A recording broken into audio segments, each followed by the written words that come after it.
Muchísimas gracias, buenos días. Gracias a los organizadores, muchas gracias a mi querida amiga Julia Rodríguez, que tuvo la gentileza de invitarme. Y gracias a la Benemérita Universidad Autónoma de Puebla, que es un ejemplo, sin duda. Y una gran sorpresa para mí, no tenía el gusto de conocer a la universidad y es muy impresionante. Entonces, gracias a todos ustedes. Como comentaba nuestro maestro de ceremonias, yo soy José Luis Rodríguez y trabajo como responsable de la oferta de Google Cloud en México. Y es justo de lo que quiero hablarles. Quisiera compartirles, si me permiten, un poco de lo que Google está haciendo en materia de servicios de nube pública y por qué lo estamos haciendo. En realidad, de lo que estamos hablando es de un fenómeno global que es sumamente interesante y que está cambiando, no está por cambiar, sino que está cambiando la vida de las personas, la vida de las organizaciones, tanto en el gobierno como en el sector privado. Entonces, sin más, quisiera presentarles, iniciar con una presentación que tenemos para ustedes. No sé si me pueden apoyar con la presentación para iniciar.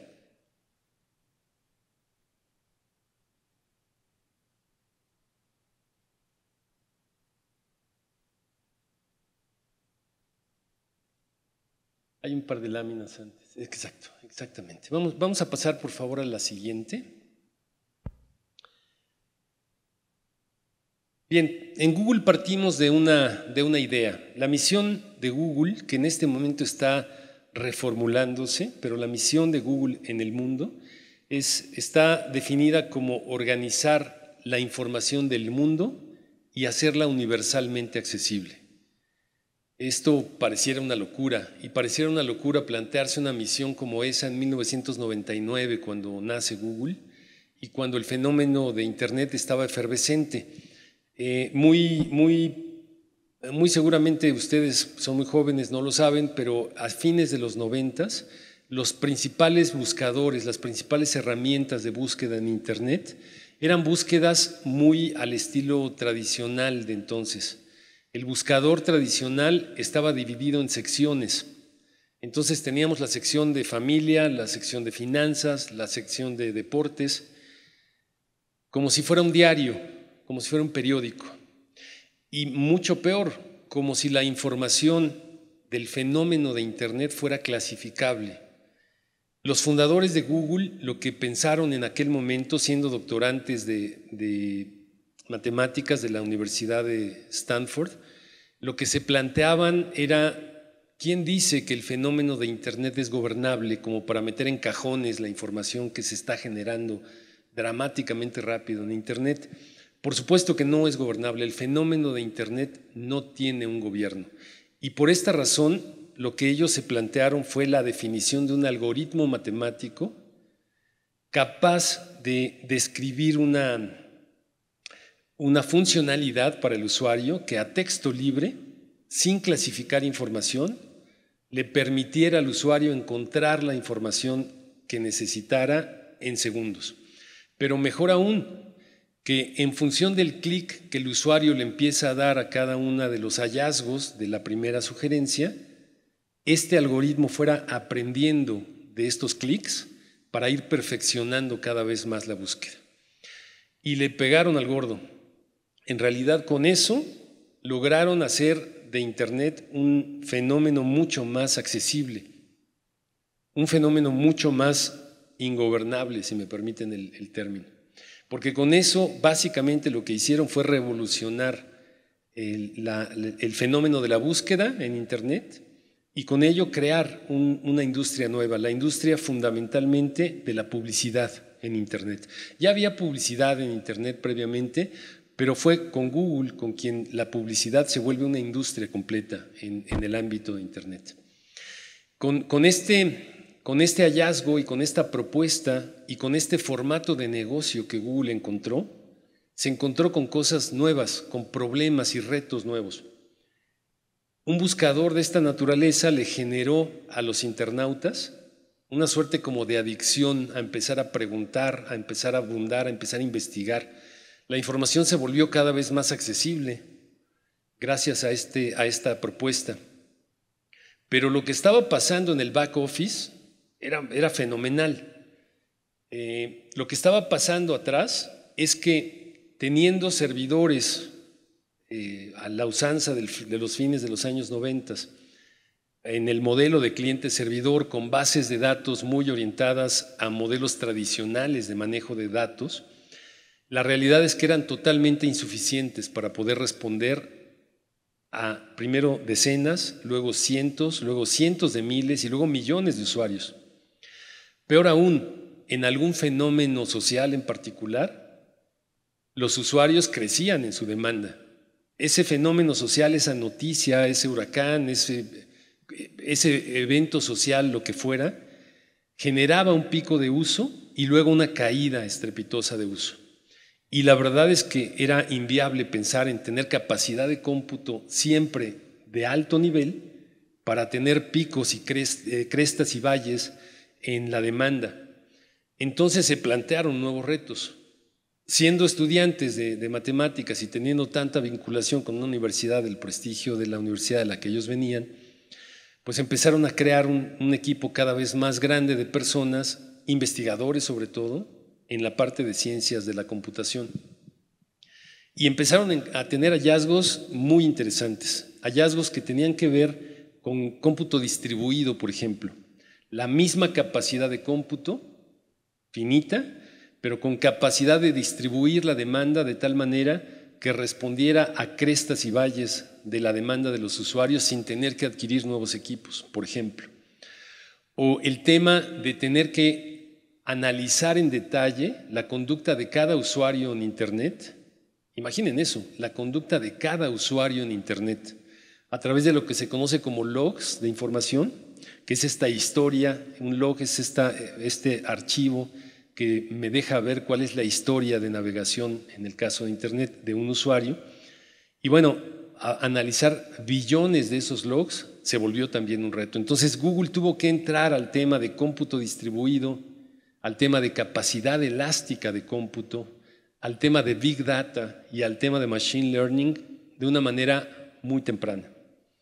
Y eso es justamente lo que ha hecho a Google diferente, el poder estar resolviendo en el back office este tipo de problemas que para el usuario son transparentes. El usuario no sabe qué está pasando, no le importa qué está pasando en la parte de cómputo. Lo que le importa al final es que hay un fenómeno social, hay un evento deportivo, hay la muerte de una estrella de rock y quieren entrar a investigar sobre ese fenómeno, sobre ese hecho, y quieren una respuesta en segundos, igual que cuando no hay un hecho social de este tipo. Pero en el back office tenemos que estar listos para hacer todo este tipo de respuestas. Esto de lo que les estoy hablando es justamente el fundamento del cómputo en la nube. Cuando hablamos de cómputo en la nube, estamos hablando de un fenómeno que no tiene ya reversa y que está cambiando la forma en la que percibimos la realidad. Todas las organizaciones en ese sentido son ya organizaciones de datos. Y eso es algo de lo que tenemos que partir y es algo que todos los ingenieros tienen que entender con mucha precisión. Los datos están cada vez más dirigiendo a las organizaciones. Porque los datos son los que abren un negocio, los que abren nuevas posibilidades de nuevos negocios o los que cierran negocios. Puedo no aprovechar los datos, puedo no aceptar que hay datos por todos lados, pero la realidad es que está ocurriendo. La telefonía móvil, por ejemplo, es una tendencia que ya no tiene reversa cuando desde Google vemos algunos indicadores comerciales respecto de la publicidad en Internet. Hemos visto cómo el crecimiento del acceso a Internet desde dispositivos móviles es impresionante, con 10 dígitos por trimestre eventualmente de crecimiento en algunas regiones de los países en desarrollo. Y esto lo que implica también es una demanda de capacidades de cómputo distintas, elásticas, baratas, que pueda yo pagar simplemente por lo que estoy usando. Y eso es justamente lo que está dirigiendo hoy día a las organizaciones, los datos propios e incluso los datos de terceros. ¿Podemos cambiar la lámina, por favor?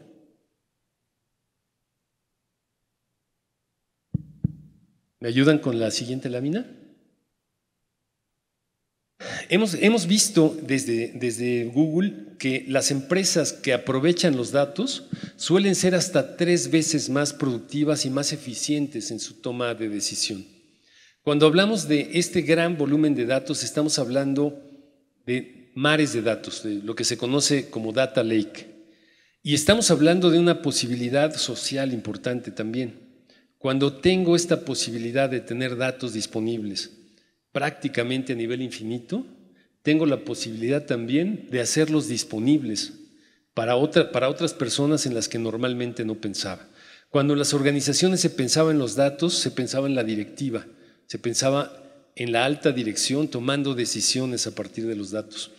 La realidad es que hoy los datos son cada vez más accesibles y esto tiene que ver con la misión que Google se planteó desde hace mucho tiempo. Y esta posibilidad de democratizar los datos hace que las decisiones se tomen cada vez más a nivel de cancha.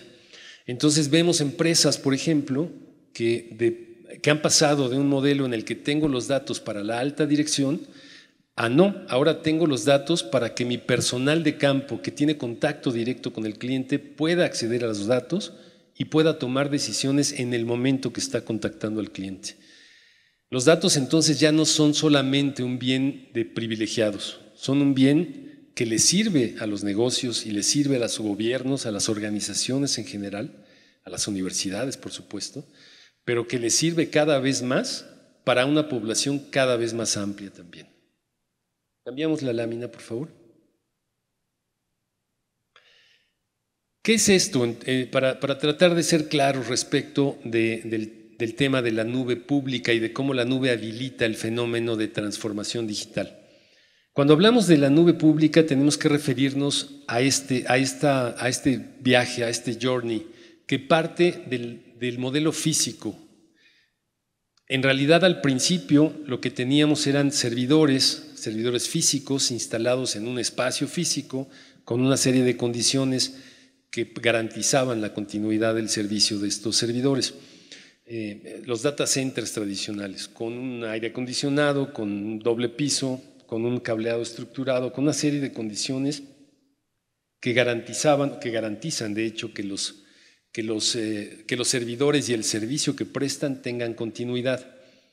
Este modelo es el modelo tradicional y es el modelo en el que si yo necesito o tengo más demanda de mis usuarios, voy a necesitar más capacidad física. Ahí estamos hablando de inversiones millonarias de dinero. Es la era en la que IBM, Oracle hicieron los grandes negocios, fundamentalmente vendiendo infraestructura y el licenciamiento asociado a esta infraestructura. Estas compañías abrieron un gran mercado, desarrollaron una industria completa y las empresas tienen todavía muchas de ellas y van a seguir teniendo el data center tradicional. Este modelo evolucionó poco tiempo después a lo que en Estados Unidos le llaman colocation. Y esto era, ¿por qué tener los servidores físicos en mi oficina, en mis instalaciones, si puedo ponerlos en un data center común? Puedo colocarlos en este data center común y con ello reducir ligeramente mis costos. Ellos tienen economías de escala, tienen servidores de múltiples empresas, sus servicios consisten en administrar esos servidores para mí y con eso voy a generar una eficiencia y me olvido de tener que mantener servidores físicos en mis instalaciones. Esta fue una evolución relativamente rápida hacia lo que se llamó colocación. Luego viene una etapa muy interesante de virtualización. La demanda de capacidad de cómputo empezó a crecer cada vez más y a alguien se le ocurrió diseñar un software que fuera capaz de, al ser instalado en un servidor, multiplicar las capacidades de ese servidor de manera virtual. Es decir, en un servidor de cierta capacidad en cores y cierta capacidad en memoria, si yo le instalo este software, puedo ganar memoria y puedo ganar cores virtuales y entonces instalarle más aplicaciones.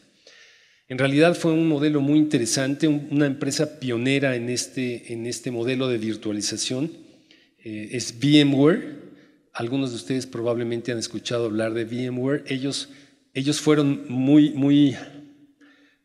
visionarios en la construcción de este tipo de software que tiene la capacidad de crecer un servidor en sus capacidades de almacenamiento, de procesamiento, sobre todo de procesamiento. La fundadora de VMware, por cierto, Diane Greene, ahora es vicepresidente de Google Cloud en Google. Esto fue un movimiento muy estratégico en Google porque trajimos a una de las fundadoras de una industria completa de virtualización. Y finalmente, a lo que vamos hoy día es al concepto de serverless. No necesito ya tener más servidores. En general, por supuesto, hay modelos híbridos, pero no necesito tener más servidores físicos, no necesito más estar pagando por licenciamiento, porque ahora lo que tengo es la posibilidad de acceder a la capacidad de cómputo que yo requiera, fundamentalmente desde Internet y fundamentalmente pagando solo por lo que uso. Si yo utilizo un servidor gigantesco y lo uso solo por 2 horas, por 15 minutos, puedo pagar esos 15 minutos de ese servidor gigantesco, apago el servidor y no pago más que los dólares que involucren ese servidor por 15 minutos. En realidad es una revolución completa. Esto que pareciera tan técnico eventualmente está abriendo posibilidades de negocio inconmensurables. Gracias a la posibilidad de acceder a servidores y de acceder a capacidad de cómputo en línea pagando solo por lo que uso, gracias a ellos que han surgido empresas tan revolucionarias como Airbnb, como Uber, por supuesto. Este tipo de empresas que han cambiado nuestras vidas no podrían haber existido sin este tipo de servicios, porque surgieron como una idea. Si ustedes se dan cuenta, en realidad estas empresas no tenían el capital inicial para hacer grandes inversiones de capacidad de cómputo física, meterle millones de dólares para ver si la empresa funcionaba, si la idea volaba o no volaba. Estas ideas hoy se pueden materializar gracias a la posibilidad de contar con cómputo en la nube. Un caso muy interesante que está ocurriendo hoy día es precisamente con el sector financiero, y no es para hablar de casos en Medio Oriente, en Estados Unidos o en Asia. En realidad de lo que estamos hablando es de casos mexicanos. Hay en Guadalajara una empresa que se llama Quesky, que está en sector financiero, es una de estas denominadas fintechs.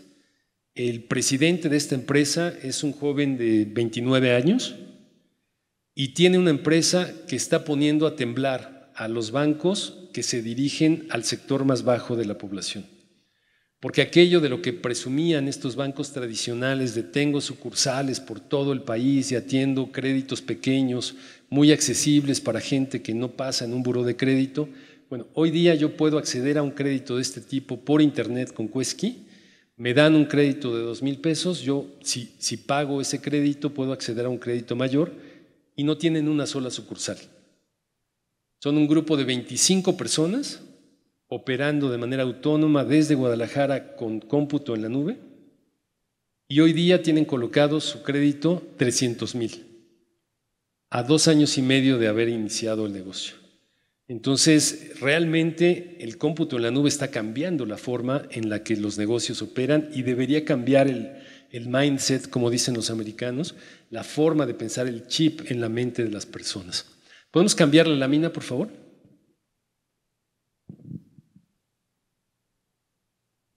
Desde el punto de vista de lo que nosotros ofrecemos al mercado, como productos totalmente gratuitos y que lo hacemos sobre nuestra propia nube, sobre nuestra propia infraestructura, son estos productos desde el buscador, el sistema operativo móvil que hoy día es el predominante en el mercado, Android, Google Maps, por supuesto, YouTube, Gmail, que muchos de ustedes seguramente son usuarios. Estos son servicios que ofrecemos de manera gratuita a todo el mercado y lo hacemos sobre la plataforma de Google. ¿Cuál es esta plataforma de Google? Por favor. Básicamente, lo que nosotros ofrecemos al mercado son estas capas de soluciones. Por un lado, el tema que tiene que ver con colaboración y productividad, que es Gmail y herramientas de colaboración que en conjunto llamamos G Suite. Todo esto en realidad as a service, 100% as a service. Esto es lo que Google ha puesto en la mesa como servicios de cómputo en la nube. Luego plataformas interconectadas que lo que me permiten es resolver problemas tan complejos como conectar una aplicación móvil a un sistema muy complejo como una AS400, sistemas muy viejos pero muy robustos que usan los bancos. Luego, la posibilidad de estar desarrollando aplicaciones, de tirar código sin tener un solo servidor, es decir, estar teniendo fábricas de software completas. Tenemos empresas que ya están haciendo este tipo de trabajo. En México, Grupo Nacional Provincial ya tirando código con sus equipos de desarrollo sin un servidor físico, todo 100% en la nube. Luego los temas, el tema de moda y el tema que seguramente va a dar mucho de qué hablar, que es el tema de Big Data y Machine Learning, que tiene mucho que ver con lo que el mercado va a empezar a demandar, ya no como plataforma y como servicio, sino como factor humano. Cada vez más vamos a empezar a ver que el mercado le va a pedir a las universidades personas formadas en temas de manejo de datos, de ciencia de datos, en temas predictivos sobre los datos. Si tengo datos y tengo la forma de procesar esos datos, entonces debería tener cierta capacidad predictiva. Vamos a ver un poco más de esto y de cómo Google resuelve estos temas. Y bueno, finalmente el tema de infraestructura y operaciones, de lo que les hablaba al principio, los servidores virtuales, 100% en la nube, que si bien han revolucionado el mercado con este concepto de nube pública, porque son 100% as a service, tienden más a ser un commodity. Cuando hablamos de servidores virtuales, puramente servidores, la verdad es que cada vez hay menos diferencia entre un servidor virtualizado en la nube de Amazon, uno de Microsoft o uno de Google, incluso de empresas como IBM también que tienen una oferta, pero estos productos de infraestructura cada vez son más un commodity. A mí me parece que los diferenciadores van a estar más en las capas de arriba, en cómo resuelven las plataformas esas capas, pero en realidad el factor humano sigue siendo el más importante. ¿Cómo integran soluciones para empresas y para gobiernos las personas que vienen de las escuelas y que son los verdaderos arquitectos de soluciones a partir de estos elementos que se juntan como si fuera un Lego, digamos, ¿no?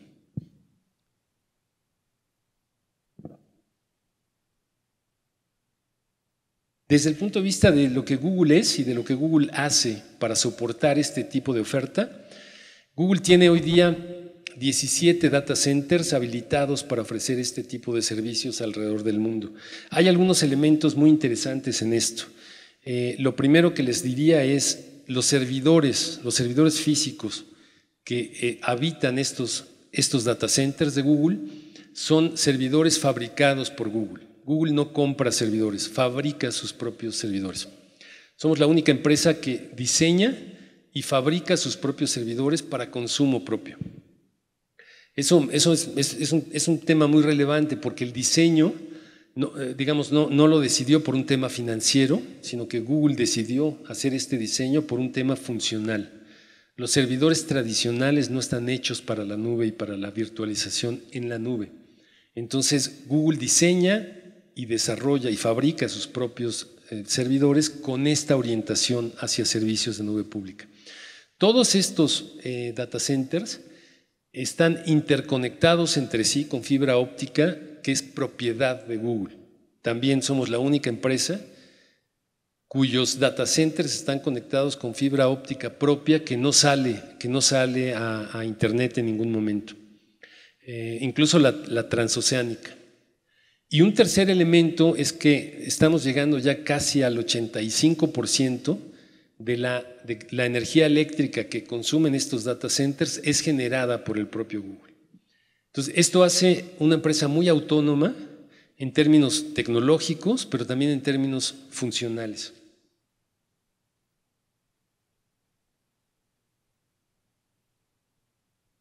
¿Y cuáles son los principios que según Google deberían regir este mercado en la nube? Hay principios básicos que están revolucionando la industria y que en realidad ya estuvieron siempre, pero que cada vez más toman relevancia. Uno es, por supuesto, contar con las mejores herramientas disponibles, con la mejor infraestructura disponible. Pero uno segundo y muy importante es que estas herramientas no generen dependencia tecnológica. Es decir, el modelo tradicional en el que los proveedores llegan con los gobiernos y con las empresas a vender licenciamiento y este licenciamiento es cerrado, es privativo de esa marca, amarra, digamos, al cliente en términos de futuras renovaciones, amarra al cliente en términos de precio. Ese modelo, según nosotros, es parte del pasado. La orientación cada vez más es a sistemas abiertos, a lo que se conoce como open source. Y Google es fan de los open source. Google desarrolla mucho software y todo el software que Google desarrolla es de código abierto. No hay ningún software que Google haya desarrollado y que esté cerrado para ser licenciable. Eso nos parece en Google que es el futuro y hay un fenómeno interesante. Una empresa que tradicionalmente trabajaba con estos modelos cerrados, como Microsoft, hoy día está trabajando ya con modelos abiertos. Parece clara una tendencia hacia el open source, incluso con empresas que tradicionalmente no operaban en open source.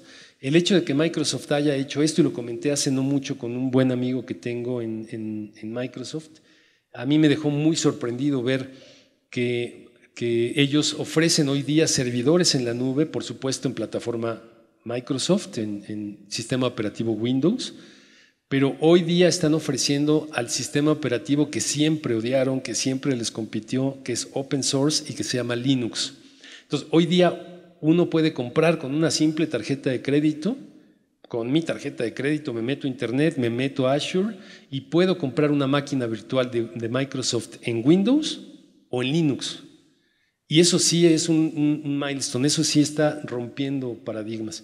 Eso habla de que en el futuro muy probablemente Microsoft va a seguir jugando, porque esta apertura, esta comprensión de que el mercado está tendiendo cada vez más al código abierto, parece que sí lo tienen claro. Y bueno, finalmente, obviamente se trata de reducir riesgos.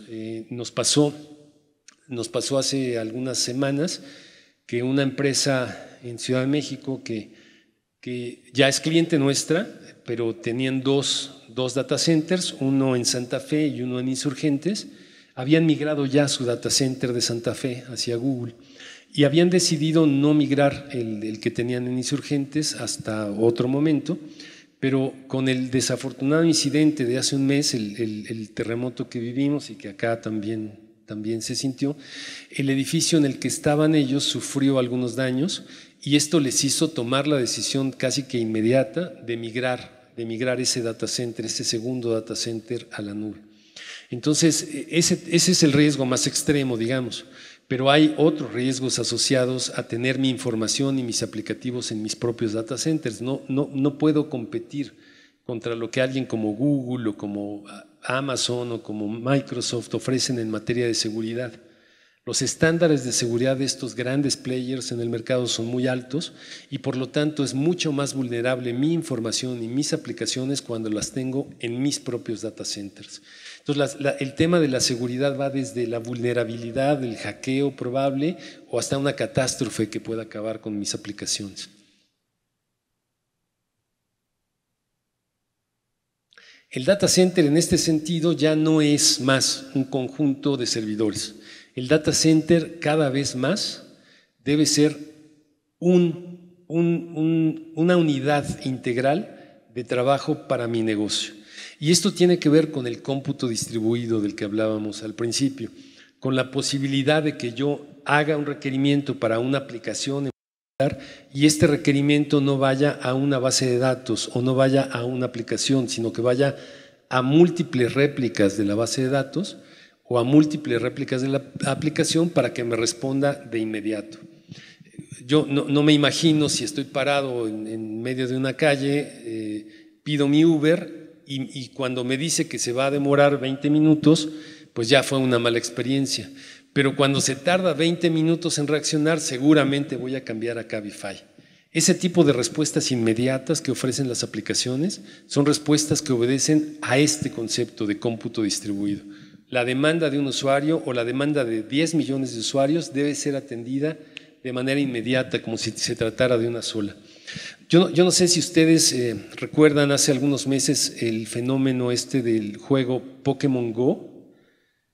Pokémon Go es un juego de una empresa americana que lanzaron para que las personas con su teléfono móvil pudieran capturar a los Pokémon que andaban en la calle. Entonces yo podía en la calle ubicar a un Pokémon y capturarlo con esta aplicación. El fenómeno se lanzó a nivel global. Ellos esperaban cierto volumen de demanda y la demanda que recibieron fue 50 veces mayor a la demanda que esperaban.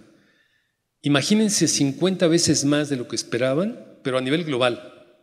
Una cosa impresionante. El performance de la aplicación se mantuvo inmaculado, como si fueran 50 usuarios los que estuvieran accediendo.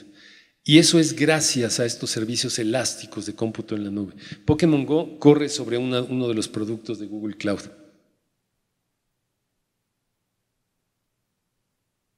Déjenme hablarles, ya hablamos un poco del concepto general de cloud y de cómo esto puede afectar el fenómeno de la transformación digital. Pero déjenme hablar les voy a hablar de dos temas en particular. El primero de ellos, si me permiten, es el tema de Machine Learning y Big Data. Este es un tema en boga y es un tema que los recién egresados se lo van a encontrar seguramente en sus trabajos con cada vez mayor recurrencia. ¿Podemos cambiar, por favor?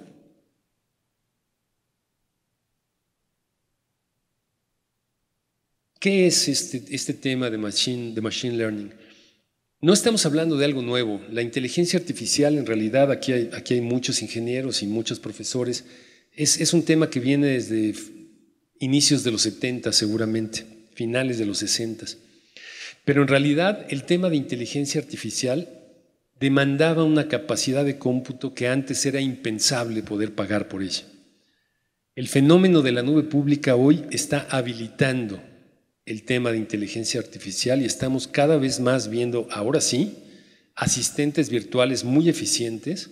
Estamos viendo capacidades predictivas, lo que llaman churn, algunos mercadólogos, es decir, el anticiparme a la pérdida de clientes. Por ejemplo, yo ya sé que un cliente se va a ir de mi cartera de clientes porque tiene ciertas características y esas características lo meten en un patrón. Y ese patrón me hace predecir que a este cliente lo voy a perder durante los próximos 3 meses, por ejemplo. Ese tipo de cosas, gracias a Big Data y a Machine Learning sobre servicios de nube pública, hoy día son totalmente posibles. ¿Y qué es, en pocas palabras? Lo que es básicamente es contar con los datos. Necesito muchos datos, necesito Big Data para esto, por supuesto. Necesito que esos datos vivan en una capacidad elástica de cómputo, donde yo pueda estar expandiendo tanto como necesite esta capacidad sin que me cueste una fortuna. Luego necesito los algoritmos matemáticos y luego puedo obtener resultados. ¿Por qué esta combinación de los datos, la capacidad de cómputo y los algoritmos funcionan? La verdad es que porque han funcionado siempre. Yo soy economista, como me hacía el favor de presentarme nuestro maestro de ceremonias, y los economistas, acá hay muy buenos economistas, conozco muy buenos economistas de Puebla, pero lo que hacemos regularmente son modelos matemáticos, modelos econométricos, que no son más que sistemas de ecuaciones. Estos sistemas de ecuaciones, estos modelos econométricos tienen mejor o peor resultado en función de dos cosas. Primero, la calidad de lo que se conoce como la especificación del modelo, qué tan claro estoy definiendo el modelo y la relación entre variables. Y segundo, la calidad y la cantidad de datos que tengo. Y esto que les acabo de decir que estudié yo en los años 80 es exactamente esto. Datos, solo que datos montados en una capacidad elástica bárbara, infinita eventualmente, los algoritmos con la capacidad predictiva y con ello los resultados que puedo llegar a obtener. Tenemos cada vez más resultados interesantes. El propio YouTube, que es un producto de Google, utiliza este tipo de algoritmos matemáticos para predecir lo que un usuario en particular, por la IP en la que está accediendo, por su historia de navegación, lo que ese usuario va a requerir o quiere ver en su próxima visita. No sé si algunos de ustedes probablemente ubiquen el tema de recomendaciones. de YouTube, y esas recomendaciones están basadas precisamente en estos modelos matemáticos.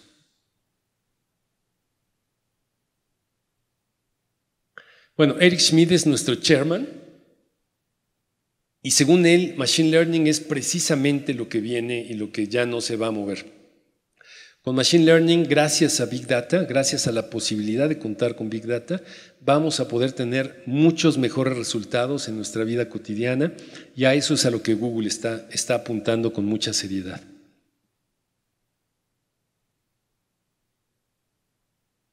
Desde el punto de vista de Google, hay una oferta muy amplia y aquellos que estén interesados en el tema de Machine Learning conviene que vean la oferta que tiene Microsoft y la oferta que tiene Amazon, por ejemplo. Hay una oferta interesante de IBM que se llama Watson, pero está todavía muy montada en el modelo tradicional. Su modelo de la nube es un poco limitado todavía. Desde el punto de vista de Google, lo que nosotros ofrecemos en Machine Learning son estas tres capas, digamos. Es un primer producto que se llama TensorFlow. TensorFlow es un conjunto, es una biblioteca de algoritmos entrenados para que uno entrene a su vez sus propios datos. Es un producto 100% open source, no cuesta nada, uno lo puede bajar, lo pueden googlear TensorFlow y lo pueden bajar. La herramienta es de un uso más o menos especializado, sí conviene estudiar algunos tutoriales si no vienen del área de sistemas, pero conozco a mucha gente que es de otras áreas y que utiliza TensorFlow. Está muy orientado a investigadores. Se utiliza muchísimo en universidades, sobre todo en California, en Estados Unidos. Se utiliza mucho, por ejemplo, para hacer estudios. Conozco médicos que están haciendo estudios acerca del cáncer de mama, ahora que fue ayer el día del cáncer de mama, de la lucha contra el cáncer de mama. Lo que están haciendo, por ejemplo, los primeros trabajos que hicieron es que pusieron a entrenar datos acerca de las imágenes de mamas con cáncer y de mamas sin cáncer.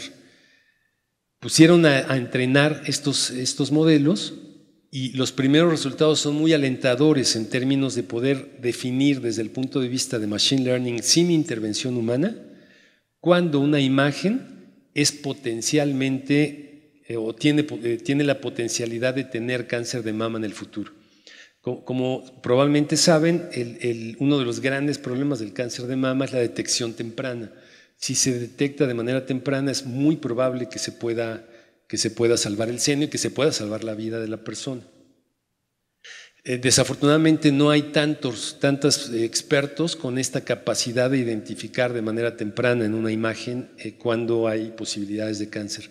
Ese es un caso en el que se están aplicando este tipo de herramientas. TensorFlow es ideal para hacer este tipo de investigación propiamente científica. Se utiliza también en algunas aplicaciones empresariales y en esas aplicaciones empresariales lo que tenemos es un producto que ya es un producto cloud, un producto dirigido a empresas que se llama Cloud Machine Learning y es el mismo modelo. Aquí tengo algunos socios de Google que están trabajando en TensorFlow algunos modelos de predicción de salida de clientes o de predicción de ventas. Estamos viendo ahora, por ejemplo, con una empresa en Chihuahua, cuál es la merma que tienen. Ellos fabrican carnes frías y estos productos embutidos, y entonces tienen una merma muy importante. Lo que estamos viendo con TensorFlow y Cloud Machine Learning es cómo podríamos predecir en función de la información histórica en dónde está la mayor merma, cuál es la causa de estas mermas, en qué parte de la planeación nos está fallando y cómo podemos reducir estas mermas. Como ven, son aplicaciones ya muy prácticas, ya no estamos hablando solo de ciencia, estamos hablando también de aplicaciones directas de negocio y de cosas que las empresas le están pidiendo a sus trabajadores que resuelvan. Las herramientas están aquí. Y luego hay una capa final de aplicaciones de Machine Learning, que son APIs, son servicios preentrenados por Google. Tenemos algunos muy interesantes en los que yo ya no tengo que poner a entrenar mis datos. Le doy un input y me regresa un resultado. No hay un montón de datos que yo tenga que involucrar en esto.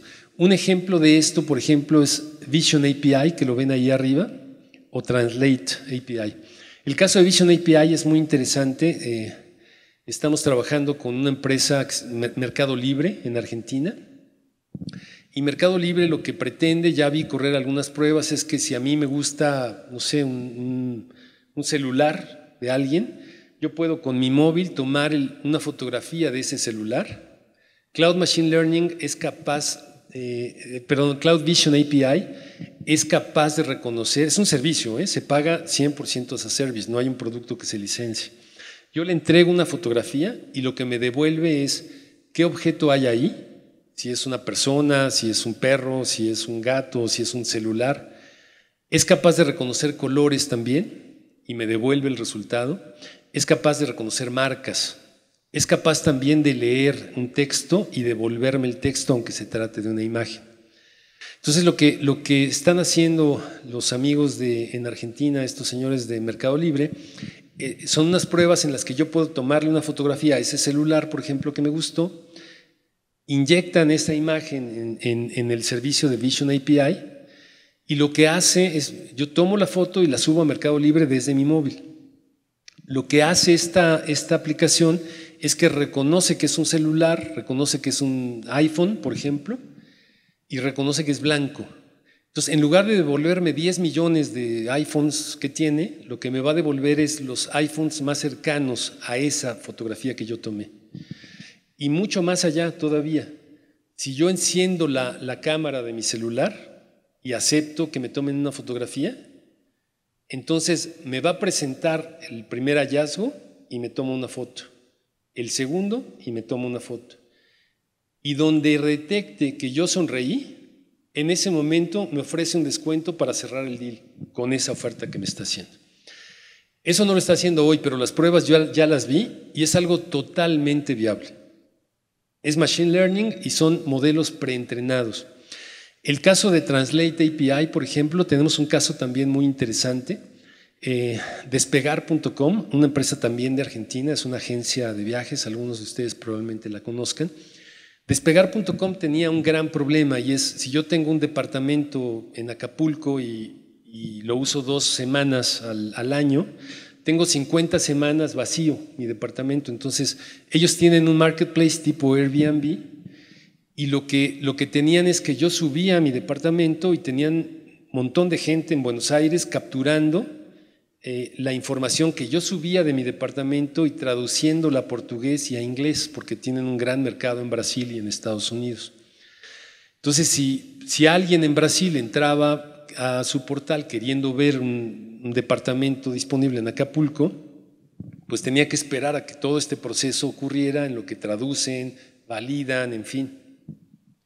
Lo que hacen con Translate API es que si alguien desde Brasil entra y pone la palabra Acapulco, identifica la aplicación, los departamentos que hay en Acapulco, la mayoría de ellos van a estar en español en la base de datos, pero esta persona lo va a estar mirando en portugués, al vuelo, de manera completamente automática, 100% as a service.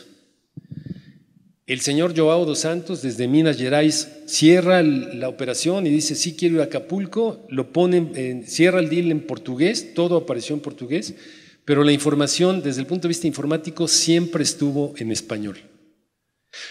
Como ven, bueno, y esto les cuesta una minucia, les cuesta muchísimo menos, una mínima porción de lo que les costaba tener un montón de gente haciendo traducciones al vuelo de manera manual, con todos los errores que puede ir teniendo. Como estamos hablando de Machine Learning, es cierto que las traducciones no son perfectas, pero también es cierto que las traducciones se van perfeccionando en la medida que interactúan con el mismo principio del algoritmo matemático que Google inventó a fines de los 90. Esta es el panorama, la visión del tema de Machine Learning desde la perspectiva de Google. Esto es lo que Google ofrece en materia de Machine Learning. Y como ven, de lo que estamos hablando es de plataforma. Otra vez, el factor humano, los recién egresados de universidades, la gente más fresca, es a la que más se le pueden estar ocurriendo cosas a partir del conocer estas herramientas. Por lo tanto, todos ustedes sin duda están llamados, independientemente de la ingeniería en la que están llamados a conocer este tipo de aplicación si quieren ser competitivos en el mercado.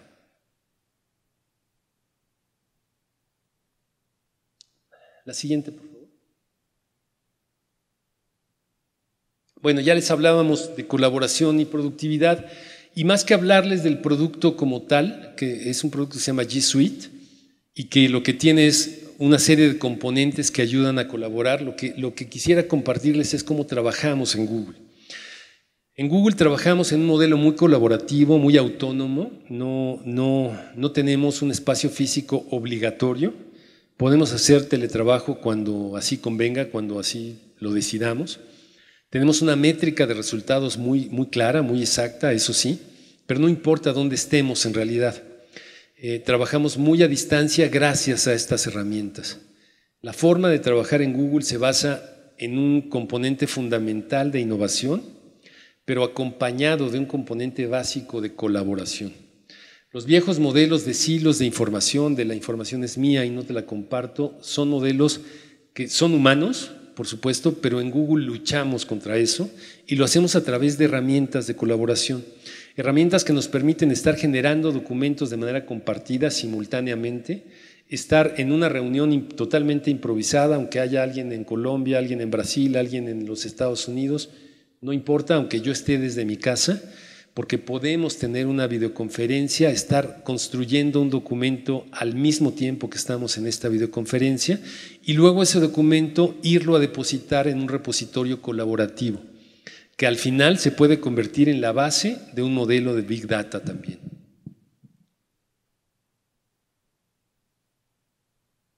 La siguiente, por favor.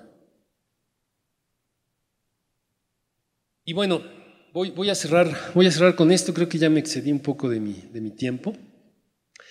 Voy a cerrar diciéndoles básicamente que esto resume un poco lo que traté de transmitirles. Primero, Google tiene casi 30,000 millones de dólares en inversión en infraestructura, que involucra no solo los data centers, sino además todo el tendido de fibra óptica que tenemos alrededor del mundo. Tenemos un altísimo compromiso con la seguridad y con la información de nuestros clientes. Tenemos los modelos de innovación más aventureros, más imaginativos que conocemos al menos. Normalmente lo que procuramos es ofrecer un mucho mayor valor, una mayor relación, la mayor relación valor-precio para nuestros clientes. Por supuesto, el tema del compromiso con el código abierto. Para nosotros eso es fundamental porque lo que pensamos es que el conocimiento no es privativo de una persona o de una empresa. El conocimiento es universal y es propiedad de la humanidad.